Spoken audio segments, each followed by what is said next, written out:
This video contains major spoilers for the books. If you have not read the entire series, certain elements will be revealed to you for the first time here instead of their proper context. Continue at your own discretion. Hi everyone, I'm Rebecca. I'm Max. And I'm the Geeky Hippie. Welcome back to WoT the Adaptations review of The Wheel of Time. Tonight we have a special guest, John from WoT Up, one of the best YouTubers out there for Wheel of Time content. He gets all he gets all that sneaky news. He knows everything. I don't know how he does it, but he seems to know it all. How you doing tonight, John? Fantastic. Thanks for having me. I appreciate it. Thanks for joining us. Everybody, what do you think of tonight's episode or this week's episode? It was divisive, but I mean, I actually really enjoyed it quite a lot. Other than like one or two I was moments. mainly disappointed with the ending, but that's about it. I was torn. There were a few things I liked, but I'm about 70% negative on the episode myself. Hmm. How about you, John? I saw your review. Yeah, I put my review out today. I waited a couple of days just so I wouldn't be emotional during it. But I gave it a 5 out of 10, least rated episode of the season for me. And none of that's based on book changes or changes to source material. It's just based solely on the quality of the episode and what they did with the show. I can understand. I don't know where I put the list. I had a list. There it is. I made a list of things that I had issues with and tried to stay away from just pure differences from the book. And there was a significant number of problems I had. That internal consistency with the rest of the season, with the episode itself, just directorial and writing decisions that made no sense, and military tactics decisions that made no sense. Like, I'm the geeky hippie, and I know enough about military tactics to know better than some of the stuff that they did. I was really disappointed in a number of things. So yeah, Right. So we got a range of opinions here, so it'll be interesting to talk about it. And we'll get into some of the specifics. Hopefully we can cover it all in our categories, but we can always throw some things in there in the end as we need to. So all right, so let's start with our WoT take. So this is kind of like a standout moment, scene, really anything that maybe sticks with you the most at the end of it. I suppose it doesn't have to be a good thing either, right? If there was something that stuck out with you that you were just like, oh, this is terrible, that stuck out to me the most, you could throw that in there. So we're going to start with you, John. It's bad. Okay. So like Glenn said earlier, for me, the standout for this entire episode was Tarwin's Gap. Okay. I didn't like a bunch of stuff about it. The main fact that Lord Agelmar is one of the great captains, and it was just, I know a little bit about military strategy, and it was nothing made sense, but I can forgive that. It's a show. It's fantasy. It's just something that's going to be on TV. Not everybody's going to know those things, but the wide sweeping shots with the empty valley, with almost no one going up to the fortress, again, because of COVID, I know they had to cut a whole bunch of extras from people out of those shots. So maybe a bit forgivable. But then you have the Xbox 360 or the PlayStation 2 graphic Trollocs during the daytime afterwards. Budgetary concerns there. All of that combined with the fact that they took their most powerful defense and put it well behind the wall. None of that was great. And then when they were inside the fortress fighting, none of the shots were exciting. They were a little cramped. It was that whole thing was just the biggest disappointment, I think, out of the entire thing. And even at the end, when the circle led by Lady Amelisa was just destroying the Trollocs, which should have been very cool, it was murky and dark and muddy and hard to see, and something that could have been absolutely amazing for a lot less money, using small shots, kind of like Sam Raimi does in his low budget B horror movies. Cutting back and forth between people in puppet costumes was just a whole bunch of big CGI that didn't work out real well. Yeah. but I don't make films, so Yeah.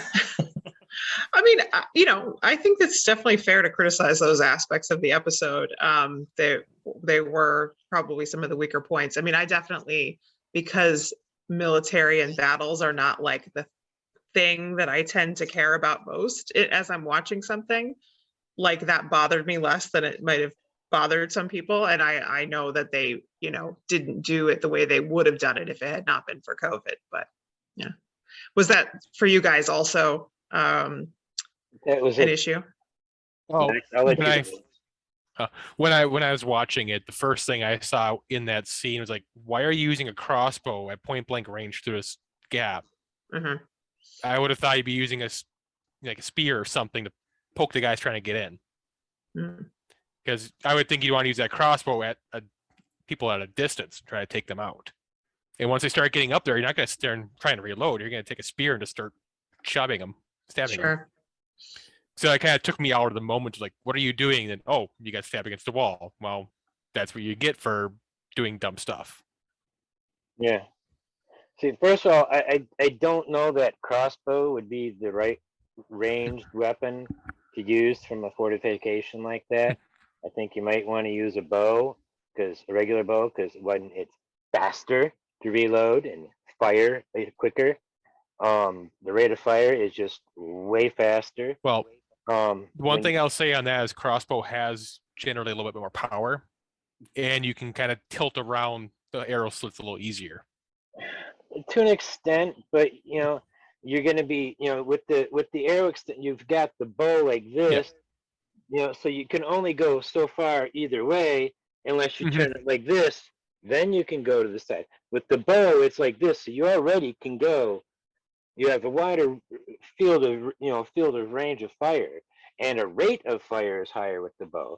But also, that wall needed fortifications in front of it, a ditch, even the classic TV/movie, but useless in real life, unless it's against cavalry, stakes or giant caltrops, that at least in front of the wall, maybe Trollocs would stumble on those, impale themselves on that. Anything in front of that wall, that wall was just stupid. And Yeah. mentioned their strongest defense. Tell us how you feel, Glenn. Tell us how you feel. Their strongest defense, the channelers, way behind the line, the wall, the primary wall, and then where they are at, they're out in the middle, wide open, undefended, not up on a wall where they could easily have channeled from in the first place. Yep. Back up and fall there on the fortifications. Just down there where any Trolloc could happen to get up on them if they weren't fast enough, channeling. No.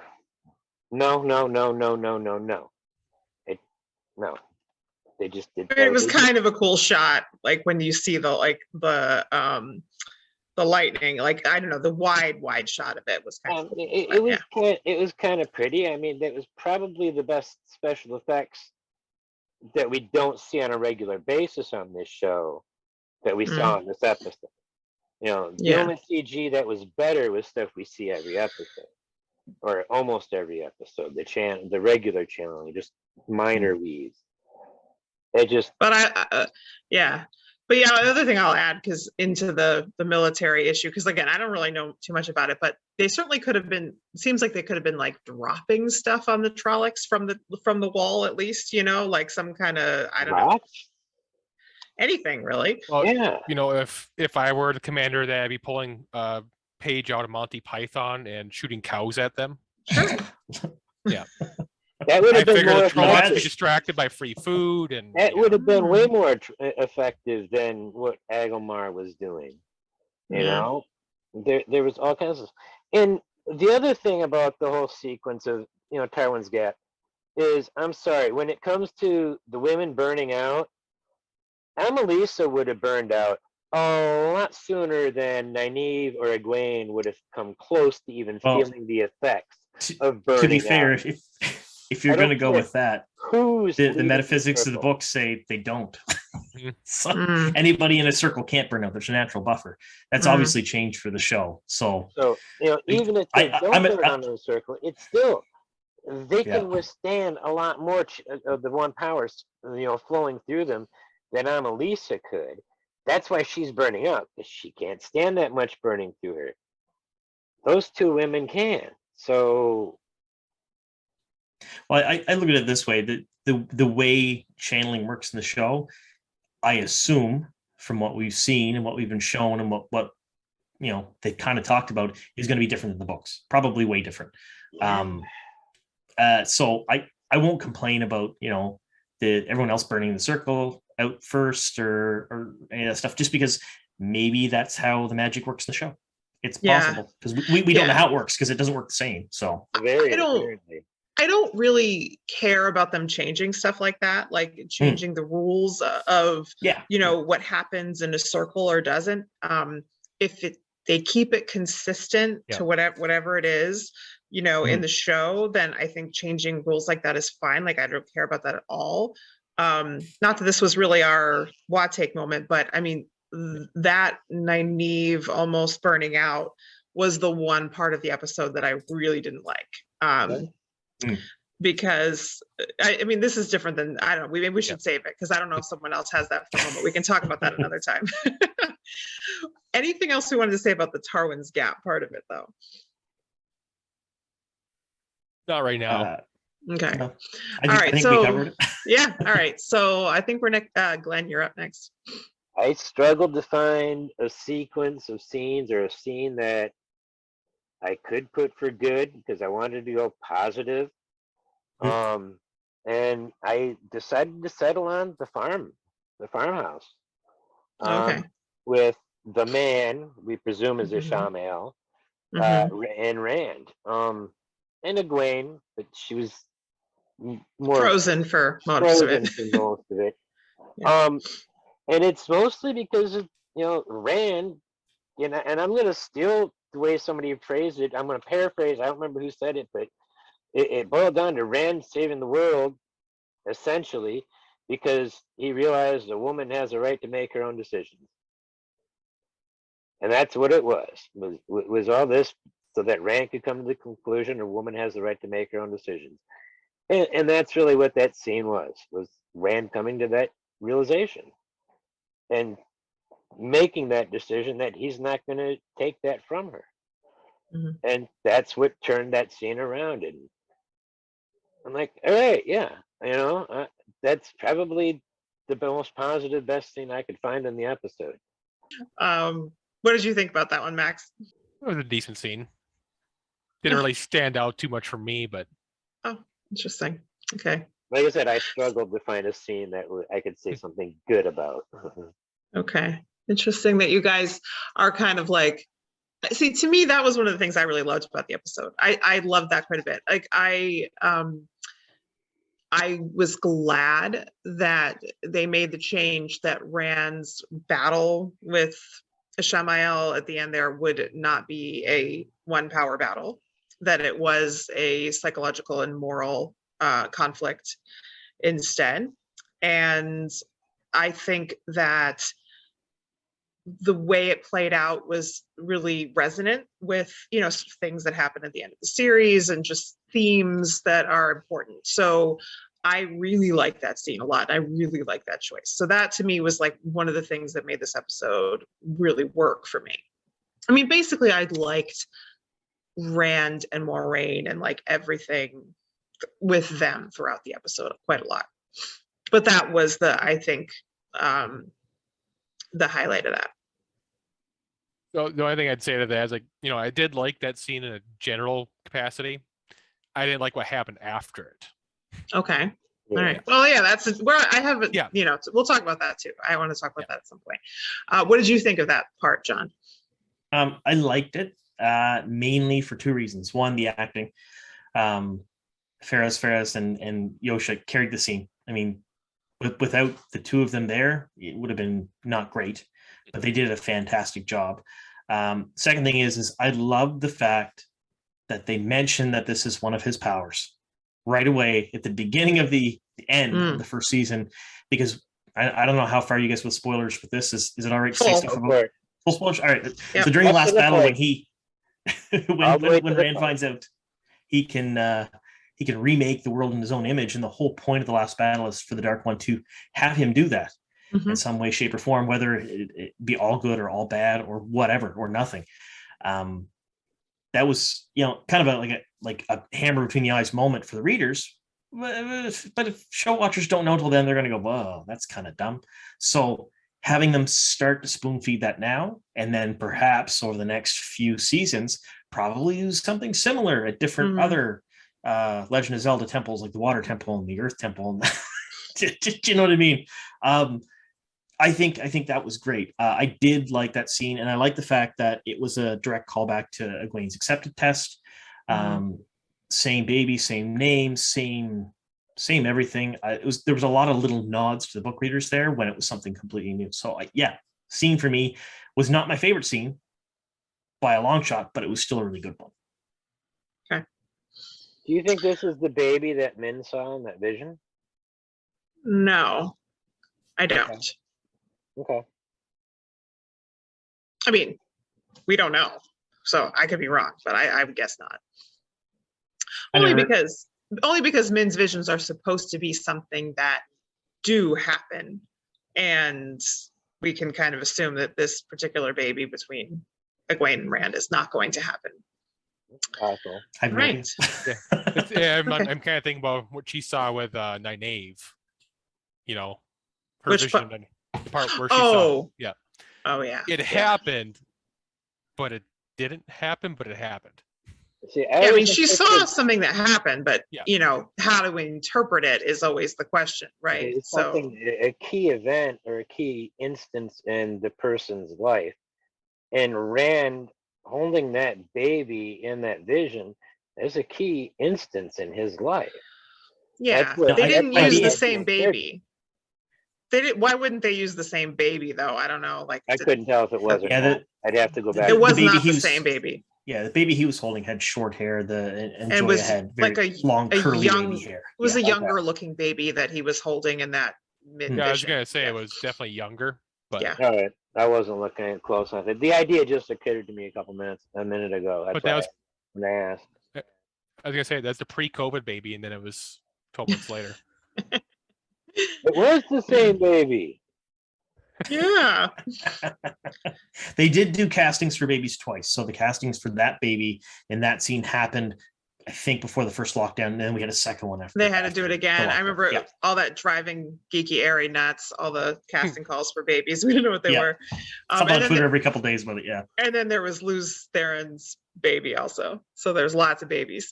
Yeah, lots of babies. The one we didn't see, or did we see the baby? We saw Luz Theron's baby in the cold open. He goes over to the little the crib in the nursery, yeah. Bassinet. But the crib was empty. No, there's baby in there. All right, well, anyway, Max, you got a WoT take for us, Max? Mine would basically have to be the scene with Nynaeve and Lan, where he does the book quote. Yeah. The only part that was possibly ruined was the whole tracking tell thing, which is what? Yeah, because that was one of my notes. I'll go ahead and talk. I'll talk about that. Go ahead, Max. Yeah, it's literally basically it. Just I like that they brought the book quote in. That scene was great, I thought, and I just liked it. It was a good moment. Yeah. That was actually mine as well. I'd pick that. I mean, there were other ones I could have picked because there were other scenes that I did like, but I think that one because, like you said, the book quote. I think this is something that we've been anticipating, but also I look at it as one thing that the show's been doing really well throughout the season is developing the Lan and Nynaeve romance, and that's something that we're getting to see in the show that we didn't get in the book, and so it was a good scene. The tracking thing is a little, whatever, TV weird, but I don't know. I don't get that worked up about it because I don't care. We don't find out how she tracked her or whatever, and whatever. I mean, I think they could have had it to where she has a crippling sunflower seed addiction. That's what it is. I mean, I feel like Lan should have been able to just with his tracking skills, make an attempt to track her anyway. But I think they the point is they wanted Nynaeve to tell him to go. I think that was important, you know, for like the development between those two characters. And it's a little bit of a clunky reasoning that she, you know, or to get it to where Nynaeve is giving her blessing and she's not trying to go with him and she wants him to bring Rand back. I think that is the point of it. And yeah, the how they got to that was a little clunky, because Lan should have just been making an attempt to track regardless. We don't need a tell or whatever. He could just be tracking with his own skills, and that should have been fine. But I It's just a don't line care that that much. It's a line that should just been left out. Yeah, I I'll mean, tell you, sure. yeah. Go But ahead, like, Mark. I guess to me, Should like, just said should go find him, and then Lan leaves. yeah, And that would have been fine. Right. Yes. Yes. I think that would have worked. And it's just, it would have been a relatively small fix or whatever, but you know, whatever. I don't get that worked up about it. Other than John's idea of crippling seed fetish, you know, addiction, I don't see how a tell could be there both when she's riding a horse and on foot. Mm-hmm. You can't have it in both. Yeah. And how would the tell have been there for her to be tracked while in Lan's arms as he took her from Shadar Logoth to where Nynaeve caught up to them outside Shadar Logoth? And the other thing is, Lan was traveling with Moiraine for 20 years, and there were times where he had to disguise their trail. He would have noticed the tell in those 20 years. Long before Nynaeve happened to discover Moiraine had a tell. It was the most disbelievable. Rafe should have gotten the Dragon's Fang for this episode, but I picked a character. That's all I gotta say. All right. Okay, so I think we can all agree that was silly. All right, so I think we should move on and go to Varen of the episode. Glenn, take us away. Yeah. I gotta go with Yosha / Rand. I mean, he is the Dragon Reborn. It is kind of yet another episode that everything kind of sort of does really revolve around him again, even though there are significant storylines that don't revolve around him. I thought Yosha was really good in the episode again. Wasn't nearly as whiny and crybaby as last week, but you know, I think he did a really good job last week doing that as well. But yeah, he's really grown on me as an actor. I'm really liking what he's done. All right. Max, thoughts on that? Yeah, it's just he did a pretty decent job this week. Don't really have much more to say because it's like, yeah. Okay. Yeah, he did some good acting this episode, and yeah. What do you think, John?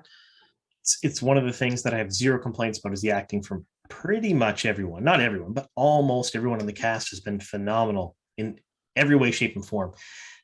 Scenes that would seem comical, I guess, if a lesser actor did them or an actress did them, they actually pull off and make you believe them.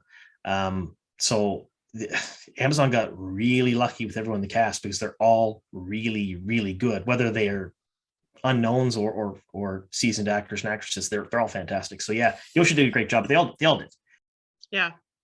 Yosha was my pick, and Rand for this episode as well, just because so much revolved around him. And I think overall the strongest parts of the episode were like the Rand and Moiraine parts of it. And I think it was just, you know, lots of little subtle things in the scenes with him and Moiraine. And like I liked, for instance, you know, he's trying to sort of like draw her out at the beginning. He's asking her questions that she's not really answering, and you know, and he's sort of the one offering more. It's like, and then by the end, it's like, you know, it's all shifted, and she's like, "Where are you going to go?" And he's like, "Goodbye." So I don't know. I just like that sort of little switch that happens, and I enjoyed him a lot. So he was my pick as well. Okay. Okay, Max, who did you pick?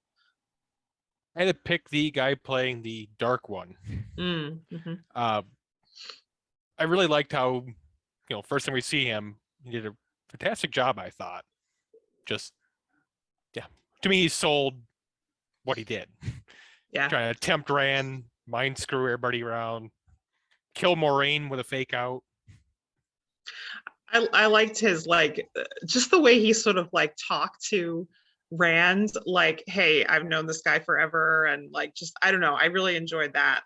He's coming into it with just a completely different perspective on their relationship. Rand's like, who the hell are you?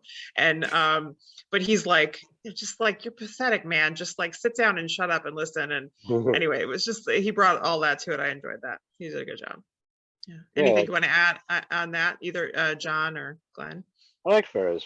He was pretty good. I'm hoping to see him for another season, maybe two. I hope You will. I'm pretty sure. Yeah, I'm hoping they give a bit more He's dead. meteor work to do. But I'd like to see him a little bit more off kilter than he was. But he was a different kind of he's not what we're used to thinking of as Shamael. He's in the book he's this sort of raving, kind of unhinged guy. Well, at that point he's been driven mad by the true power, because that's right. He has the furnaces for eyes and stuff. I don't think that's going to be a thing in the show. Yeah, it doesn't seem that way, at least anyway. Yeah. I think the mask he was wearing was just something to scare the kids.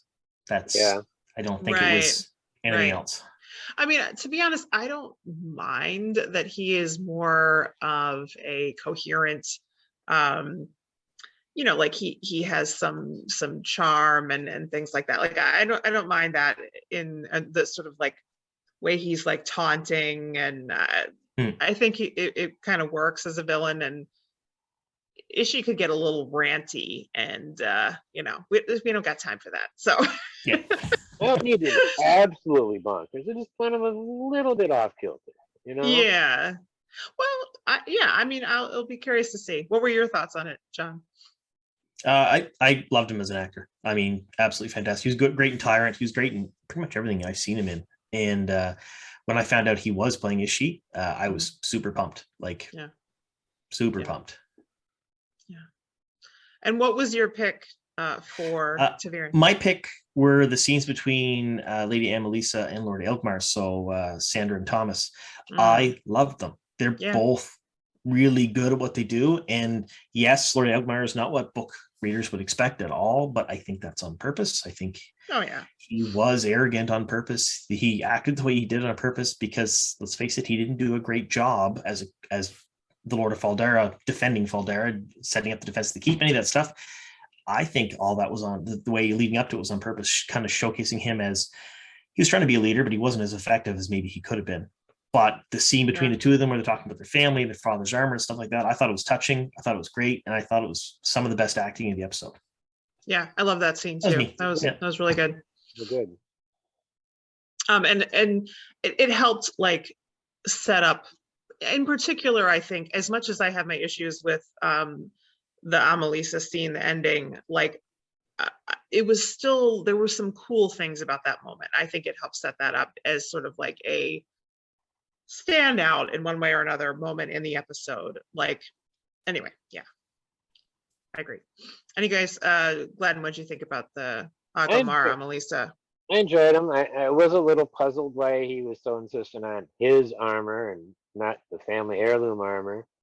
Who knows which would have done him better, but I guess him not wearing his family heirloom armor allowed his sister to go out wearing it, but I don't think she ended up needing it, but who knows? Well, I liked in a way the irony of her thinking this armor was going to protect him, and then she wears it when he refuses it and it didn't protect her. So I don't know, there was some irony there. I like that. Max, anything to add? Not much. I like the scene, the acting, and didn't really stand out too much for me, but like I said, the acting was all around good for the episode. Mm-hmm. So it was kind of hard to pick which one was the best acted for me. Acting was not a flaw this episode, amongst the flaws it did have. I don't think it's ever been. I mean, I think the No. acting, like you were saying, John, I mean, it's just been sort of universally great. I mean, even some small parts have been like really phenomenal. Like there have been some people who have had like just, you know, single scenes that are really stand out. And it's hard to pick anyone that didn't do a good job. Like, you know, I think it'd be Yeah. harder to pick someone you'd be like, that person wasn't great. Like, you know, pretty much across the board, everyone's been great. Okay, picking up a Dragon's Fang, and we are starting with Max. Oh, my Dragon's Fang for this would have to be Fane. Primarily for not just stabbing Loyal once, but that last stab, just Who he did. that alone deserves. That was a the Dragon's double Fang. shank in front of Parent. I mean, you can't do that to Brother Book. I mean, that's just no. Yeah, I mean, I'm gonna co-sign on that because that was mine exactly. Pat and Fate, you stab Loyal, you get a Dragon's Fang. I mean, how do you get worse than that? You're done. I third that. That's mine too. I just no. What do you got for us, John? Moraine. Maureen. Ooh, okay, let's hear it. This is juicy. I got to hear that. Yeah, so my Dragon's Fang for this episode was Moraine, because she got up in the middle of the night, masked the bond, and just kind of ghosted Lan. I mean, I can't fault Fane for doing what Fane should do, which is stab good people, because he's a stabby. That's what he does, right? But Moraine and Lan have been traveling together for 20 years. They've gone through a lot of hardships together. They're family at this point. They've done a lot of stuff together. And for her to ghost him in the middle of the night without an explanation, without anything else, when she could have quite possibly talked with him, said, "You're not coming," and she could compel him. Now, maybe that's not going to be a thing in the show. We have no idea. But there's all kinds of other ways they could have handled it. I didn't like her leaving in the middle of the night. I didn't find it cinematic or good for the plot or any of that stuff. It just bothered me. So that was mine. I can understand that. That's a very reasonable way to look at it. I hadn't thought of it that way, but yeah, that makes sense. I'm still going Pat and Fane though. Yeah, I mean, I'll just argue for the other side of Moraine. I mean, Moraine, I think she did do some like sketchy stuff like that sometimes in the books when it comes to the bond, but in this case, she is convinced that if Lan went, he would die. So, and I think that scene they had in episode 7 where she's talking about like, he could be doing other things with his life. He says, she's like, oh, I like the wisdom. I think she's thinking about things that he has, potential in his life that she doesn't want him to die if he doesn't have to. So I don't know. I think that's what it was about. But I agree. She could have just tried to get him to stay behind. But is Lan really going to stay behind? I mean, come on. I blame it on her having a bad hair day. Oh, interesting. Go back and watch. She was having a bad hair day. Actually, she's had a bad hair day the last 2 episodes. Yeah. The wig wasn't working. No. That's her tell, by the way. She just like sheds some hairs as she goes. That's what it is. And that doesn't matter if you're on foot or on horseback. True. And I speak from like, my heart when I say that, because I've been there. So yeah, I shed hair. I shed hair too. I got a lot of it as well. Yeah, I'm pretty sure that's the tell. I'm just saying. So, for the masking the bond thing, I'd say it has a parallel to what Rand did by abandoning his friends. It's similar parallel. Mm-hmm. She abandoned Rand. Rand abandoned his friends to go do this thing, so they didn't want anybody else to die. Yeah, right. I'm gonna not yeah. Right. Well, it does have a sort of shitty aspect to it. I'm not supposed to say that on YouTube, am I? Anyway. Anyway, okay. It's not cool. I agree, but at the same time, like, the flip side of it is they think they're protecting people they care about, but it's a little crappy. Yeah. All right. So we gotta do Dragon's Fang quick. Yeah. Ooh, fast. All right. So we're on to one that's probably going to be a little less easy breezy, and that is Another Turning. So let's talk about some of the book to screen changes in this episode and how we felt about them. I'm going to kick us off by talking about whatever happens to Moraine. stilled or shielded or whatnot at the end there. I mean, I have an opinion on what I think happened, but regardless of what happened, it is a change, right? Having her go into the next season being, whether temporarily or permanently, unable to channel. That's a difference. So I personally am very curious about it, particularly about since Rafe has said that this was something that they came up with as they're trying to figure out like what to do with Maureen in season 2, because she doesn't have a lot of book material to work with. So, and I also think that the most interesting things about Maureen, generally speaking, are not her channeling ability or what she can do with the power. So I'm curious and interested about it. At first, when I saw it, I was like, why is this so confusing? Like, why did they make this confusing? Because it is kind of, but I do think that is deliberate. Like from what I'm gathering, like a lot of people are like asking like, okay, Maureen is stilled. What does that mean? And I noticed that in all of Rafe's interviews, he answers the question, but he never says she's stilled. He's really good at the Aes Sedai answers. And I think there's a number of things in the episode that point to she is not stilled. She is shielded with it tied off. I think that's what it is. My Easter egg video, I showed stills of her being shielded. It's the exact same animation as when Logain was shielded. And then stills of him tying a knot with his hand. Yep. Like at the very end, it was just like that. So yeah, those are the things that are there for the people who are just watching the show to figure it out. Like there are clues there. Plus, even beyond that, I think there are clues for the book reader, because I mean, if she was stilled, I mean, they could change this lore, but she shouldn't be able. I mean, she should be able to lie if she was stilled, and apparently she can't lie still. So that's another one. Lan would know. She might not yet know that she can lie, because but Lan would know she's still. Swan 100% know. Swan realized after the fact. She just went for it and lied. Didn't know ahead of time that she could do it. Perhaps. Yeah, but Ulrich died from the shock of her being stilled. So. Oh yeah, there's that too. Lan probably wouldn't be standing. He died from a blade in his back, I believe. Did he die from a blade in his back? Yeah. Who died from the shock of them being stilled? That happened a couple times. Possibly Leanna's warder. It might have been somebody else's, but yeah, you're right. I think that did happen at some point. Yeah. But I believe when Swan's brought through, or Ulrich's there with a dagger in his back. Oh yeah, and she didn't notice because she was too caught up. That's right. Because then she mourns when she gets her ability back. Yes. Yeah.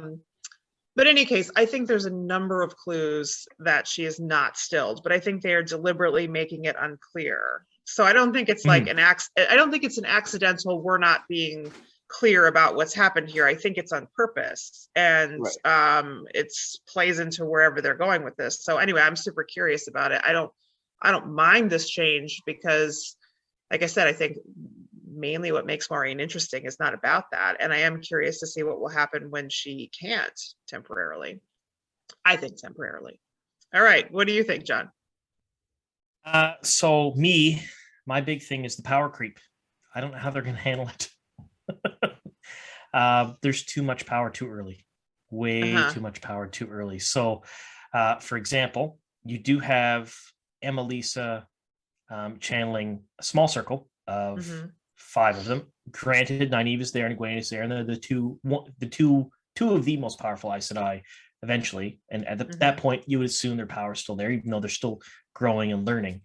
But they killed between 10 and 20,000 Trollocs like it was nothing. Just what does that mean for later? Like when they come into their own and they're skilled and they know what they're doing. I'm worried about that. Like power creep's a big thing for me because in the show, or in the books rather, the power creep was small. It wasn't exponential. It was, they learned little by little. They didn't have the knowledge. The Aes Sedai were weak, and then you got more and more powerful people. They learned more things later on. There's a lot of stuff that happened in the first season, like the Terran Grail that created gateways, for example. I think Rafe came right out and said it wasn't Teleran Relay at one point. Said it was a physical movement, and the power of the people in it. I don't know how they're going to handle it. I mean, if they get to season 5, what are they just going to like balefire entire cities by themselves. I don't know. I don't know how it's going to work. Hmm. And that's even leaving out Egwene's healing a Nynaeve from what was like real close to death, if not dead. I mean, that Yeah, I that is mean, just see, I just look at that one a different way. Like on that one, I assume because Egwene was able to heal whatever the heck was going on, I look at it as a fake out. Like they faked it out and made it look like Nynaeve was like close to burnout, close to death, when they didn't need to do that. So like I didn't really have a problem with Egwene healing something, So but I just wish they had not made it look like she was as bad. Like they made it look like she was dead. They made it look bad, but I read, I can't remember where I read it. I can't remember if it was the X-ray material or somewhere else, but there are levels. Yeah. Right. And She was she like was a level 4. 4 out of 10. Out of 10. 10 is like dead. And so she was only a little still. Yeah. You know, the first watch. Just a little dead. You know, I like, mean, only mostly dead. You know, Anyway, my first watch, my first and only watch so far is like the first thing I noticed right off the bat was her eyes didn't get burnt black and sunken in. No. Yeah. She was before that. So to me, it was obvious she wasn't dead. She was just trauma. Yeah. The success of healing that Egwene, with no training and her first time ever healing, no experience or training in healing, and there's not a scar. Whereas Karene, who's not a slouch in the power and who's a trained person when it comes to healing, leaves a big old nasty scar on Moiraine. I mean, it's hard to compare because they're not remotely the same types of wounds. I mean, I agree. I had a problem with it, but that's some nasty just to mention is Nynaeve's first, show heal was a massive room that she healed. So Egwene's is like nothing compared to what Nynaeve did. Yeah. And I think was it Moiraine's scar still there after Nynaeve healed her? We haven't seen Moiraine's shoulder since Nynaeve's. It also, I don't know if it would have an impact on that anyway. Like something that had already been healed, could she impact it at that point? I don't know. But anyway, I didn't have an issue with Egwene healing it. I had an issue with them making Nynaeve like the fake out that made it look worse than it was. That too. Because then you have people questioning, like, did Egwene just bring her back from the dead? Like, it just, which is ridiculous, but like it makes people wonder that because they did that fake out, and they're doing some other fake out deaths in this episode. There's a lot of that. A lot of them. There's a lot of fake out deaths. Yeah. So I think there are articles I've seen online saying Egwene dying, articles saying Loyal that being stabbed to death. Yeah. So there was too much of that, and then but that one in particular, it's like, okay, you can have her heal her, but just don't make it look like she's like on death's door or literally dead, when she's doing it. So that was the part about the episode that I didn't like that at all. I didn't seem necessary. But you and Nynaeve should have done.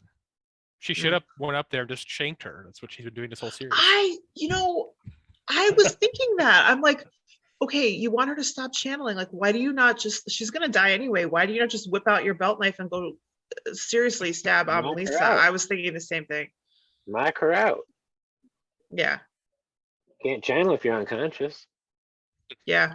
Except for spirit into a sleep triangle. Yeah, but no, instead of doing her little like goodbye to Egwene, like just go over there and shank her. I agree. That's like, she totally should have done that.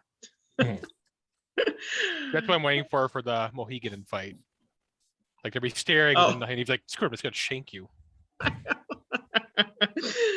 Yeah, that would be good. She'll learn from this one, and then that time she'll do it. Okay, hopefully. So. Okay, all right. All right, so we've covered a couple. I feel like we've kind of gotten a little bit off of our. Yeah. But that's okay. All right, so I think Glenn, it's your turn now. Just give us your pick. I'm gonna take us back to the Battle of Tarwin's Gap. And this isn't a complaint, but it's just Carwin's Gap sure seems a lot closer to Faldara on the show than Mhm. it does in the books. And Carwin's Gap seems a lot smaller on the show than it does in the books.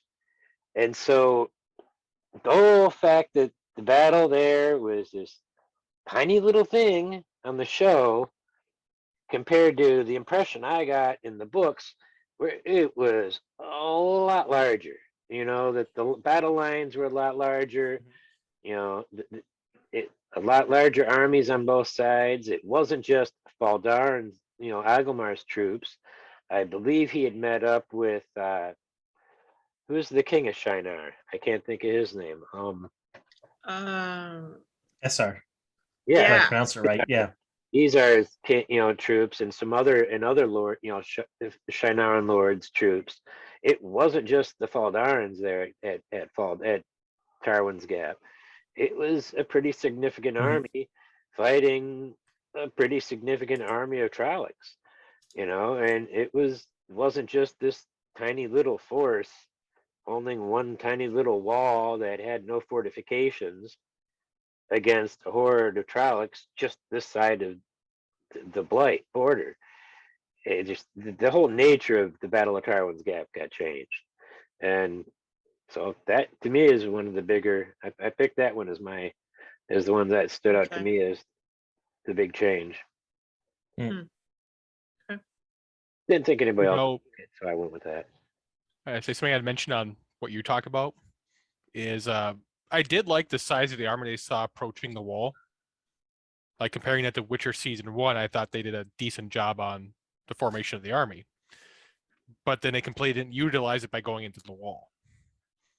Yeah, And I believe in the books, weren't they all about cavalry? there was cavalry in the army in the books. Yeah, Yeah. And they were all about charging the Trolloc lines and getting out of there, shooting arrows, etc. oh, there was a cavalry charge in this to the wall. Yeah. I don't understand. Charge to the wall. That was just. Oh. I'll have to I, rewatch that. I don't know. I remember that. Yeah. I don't know what that was about. That was just. I laughed when it pulled back and you saw them just running, galloping up to the wall and into the wall. And you're just like, really? Yeah, that was. Yeah, that was something else. But yeah, that was mine. Yeah.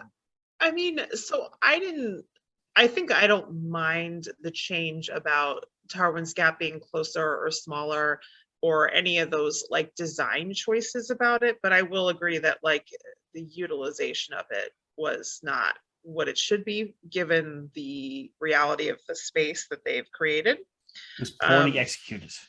There was Yeah, a yeah. redhead missing too. There was a certain redhead missing. Okay, so I don't mind that at all. I don't know what I mean. I still a lot of people are upset about that Rand not showing up at Tarwin's Gap, but I don't mind that at all. That kind of actually leads into mine. Okay, go, Potentially. go. Yeah.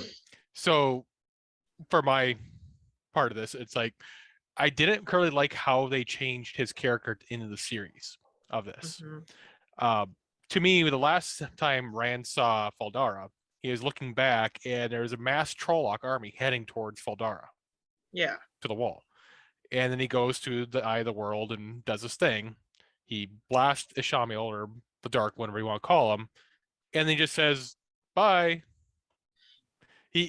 So like I kind of wanted that scene in the book where he has all his power, kind of like in a trance, like teleports there, wrecks the army, and then goes by. Hmm. Possibly back in Faldara with the aftermath, but we didn't get a 2-hour episode. Yeah. I mean, that's an interesting point.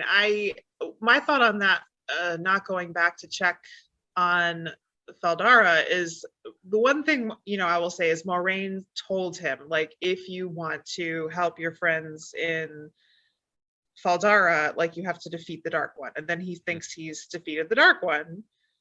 So, and he's not wrong in this sense. Like the army was stopped. I don't know how much it had to do with that or not, but it was. It is a fundamental change to his character, because there is no way he would have not made sure his friends at least were okay. And a big, huge part of his character in the books is making sure that women are okay. He protects them. He can't have them die. He can't kill them, except for that one dark friend near the first one. He cuts off her head. But yeah, because that was weird. That was kind of out of character for him in the books. But you are right. It's a huge fundamental shift and change to his character. But you got to understand that none of them were main characters in the show except for Moraine.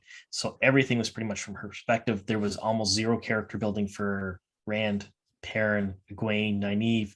It just didn't happen. So we don't know if that's how they are in the show, because they haven't shown it to us yet. So maybe it's not. Maybe he's just like that.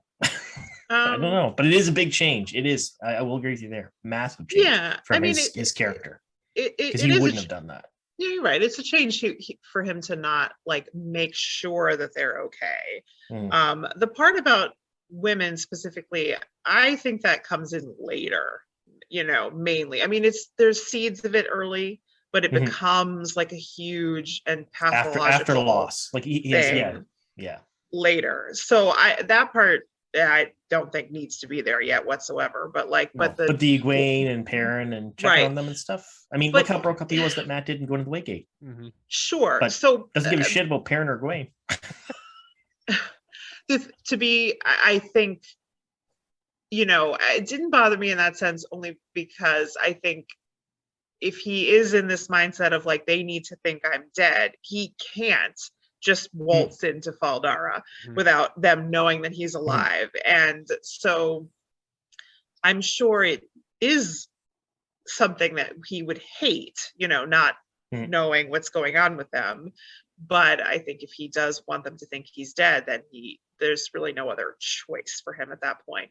I sort of saw it as setting up more or less like a Dragon Reborn type of, start to his plot line next season. I don't think, obviously he doesn't have much plot line in the Dragon Reborn, but I think it might start off that way, right? He's running off on his own, and then from there, I think things will be different for him throughout the season. But I kind of look at it that way. Like at that point, at the beginning of the Dragon Reborn, he just takes off and leaves his friends, and it's kind of like that.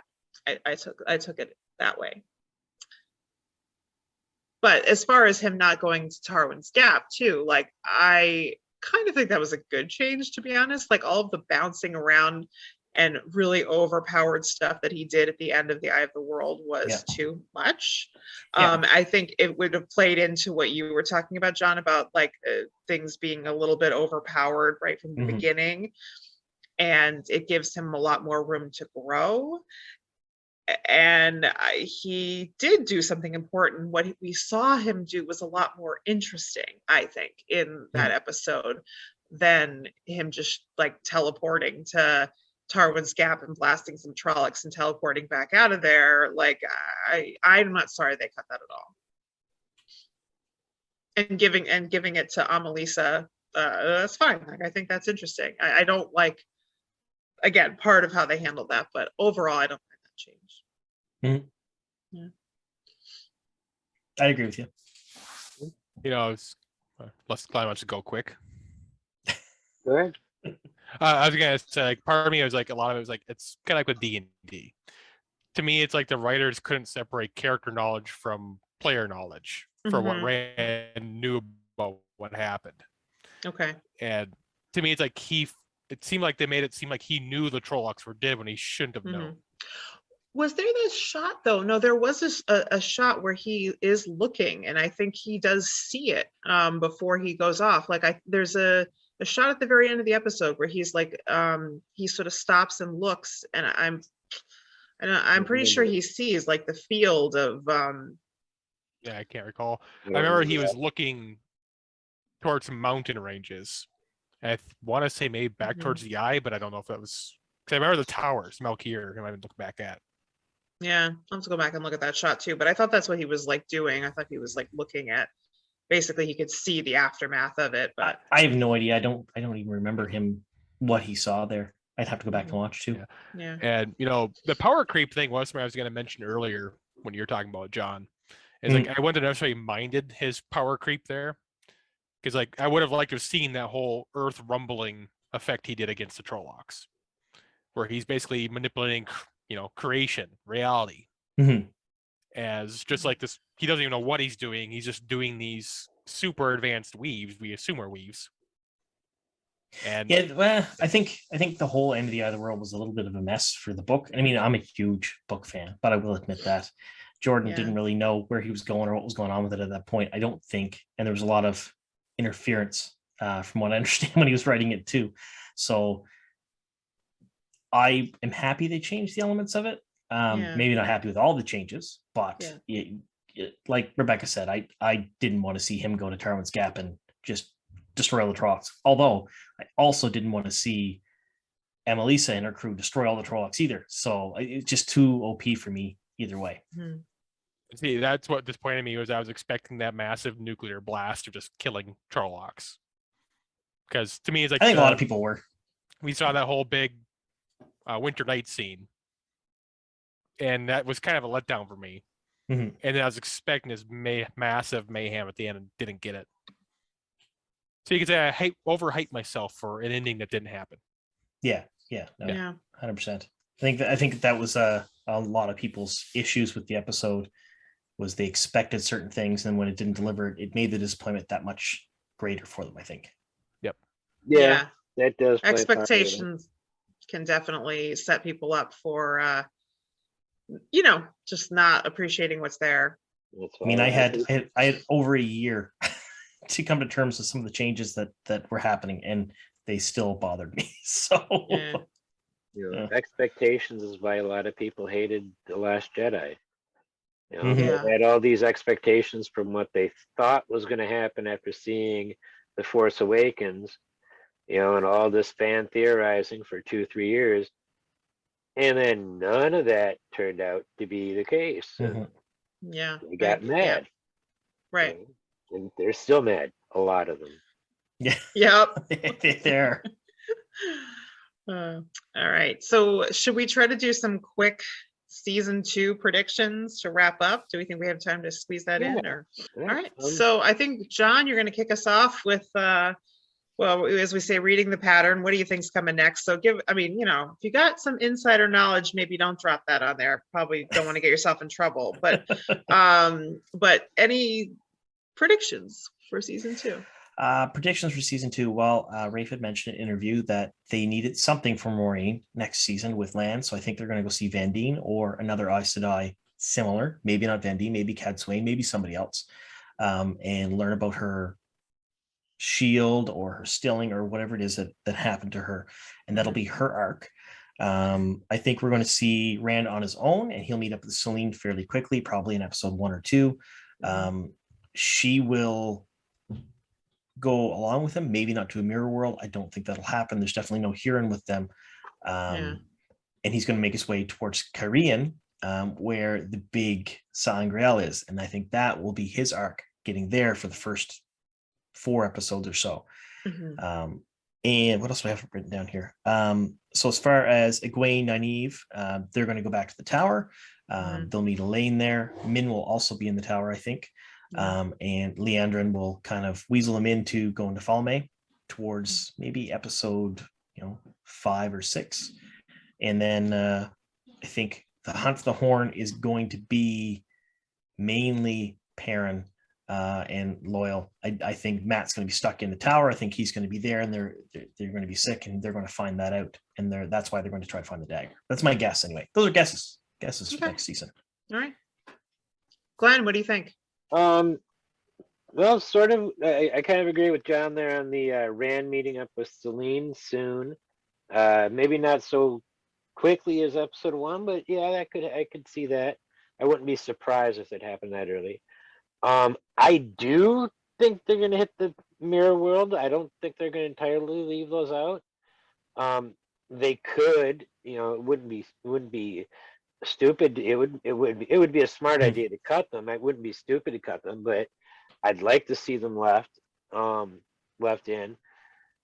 I do think they're going to cut Horan, which will upset a lot of people because I mean Horan is pretty popular. And He's amalgamated with someone else. If you'd Yeah. like to know. Yeah, that was He is. hinted at. Yeah. And didn't you call that, John, like years ago? I did. Yeah. I thought so. Anyway. Remember that. Definitely Rand will end up in Kyrian, probably with Celine, who will end up ditching him real quick after he gets there. She might stick around with him in Kyrian for a little while if he doesn't have anybody else. Because he's going to have somebody in Kyrian giving him pointers and tips, and not somebody who's either smart or somebody who's not giving him good advice on purpose. Because he has to be making mistakes, like the mistake of throwing all the invites in the fire, because that's just not that. Yeah. So it can't be Tom. He has to meet Tom late. He has to meet Tom late in the game of being in Kyrian, I think. I don't think he can meet up with Tom early in Kyrian. Beyond that, I really haven't tried figuring out how the overall arc of season 2 is going to play out the way season 1 is ended. I'm still trying to figure out exactly how they're going to play the Sean Chan and what all, if it's that big old shoulder piece, armor piece that the Damane are wearing, that's the apparently their version of the Adam, or how all that works. I have no idea. It does look like the two Soldan we saw are twins. I noticed when I was watching it earlier today. It does, yeah, 100%. They look like identical twins. They look young too, I noticed.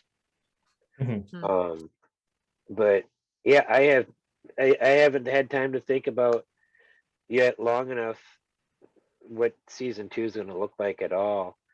With the way Rafe has adapted this season so far, I got to try to take into account what he's been doing and the way he's been doing it to figure out. John, you mentioned the male Choten call. I'll be honest, I don't even know if we'll have Choten call. So, I hope so. I really do. I mean, they're pretty big. I think they'll have them in there. Yeah, I think so. I'm not convinced yet, but hopefully we'll see. Max, any predictions? Nothing really for season 2, because kind of what Glenn talked about was like I don't know how they're going to play this out at this point. There's been just so many changes, but I have a late season prediction. Okay. And that has to do with Nynaeve helping Rand cleanse the taint. Okay. I want to say that the scene where we had Nynaeve almost get burnt out was foreshadowing that scene. Okay. And interesting. Potentially either trying to kill or still Nynaeve in the process. Oh boy. Wow. Okay. I mean, she did burn out the female one, right? It's true. Yeah. Right. Yeah, that's true. Interesting. And Min's foretellings are always right. Fascinating. Oh boy. Okay. Okay. We have a whole year. We have a whole year. Okay. So I would say I think I will stick with the prediction I've been making for a while, which is that Falma is not going to be a major location in this season, and that all things will converge on Tyr at the end of the season. I agree with that. I can see the Sean Chan sort of like moving around the coast, sort of raiding along the coast throughout the season and then ending up near Tyr at the end. And so in that sense, like whenever Egwene and Nynaeve and Elaine are drawn out of the tower, they could be heading towards Tyr, not towards Falma. And Padan Fain could be taking the horn towards Tyr, not towards Falma. So that's what I think is going to happen. I still think so. I've been saying that for a while. And then I think we might see sort of like Matt and maybe Tom in Tarvalon sort of beginning Dragon Reborn type plot at the beginning of the season. And they could perhaps cross paths with Rand in Kyrian instead of Camelin. Like we might not have that Camelin beat. And then the other thing I'll just throw out there since this last episode is, what if Rand meets up with some Aiel on his way towards Tyr? That might be interesting as well. And that's it. I think we've got to wrap ourselves up here. Yep. Well, thanks everybody for joining. Hope to see you guys come back soon. In a couple of weeks, we will return and do a season wrap up of the entire series. And then a week after that, we'll be starting The Witcher Season 1. Hope to see everybody then. John, thanks for joining us. Everybody check out WoT Up. Thank you for having me. I appreciate it. Everybody check out John's channel on YouTube. It's WoT Up. Hope you enjoy yourself. And thanks for joining us. Don't forget to be awesome.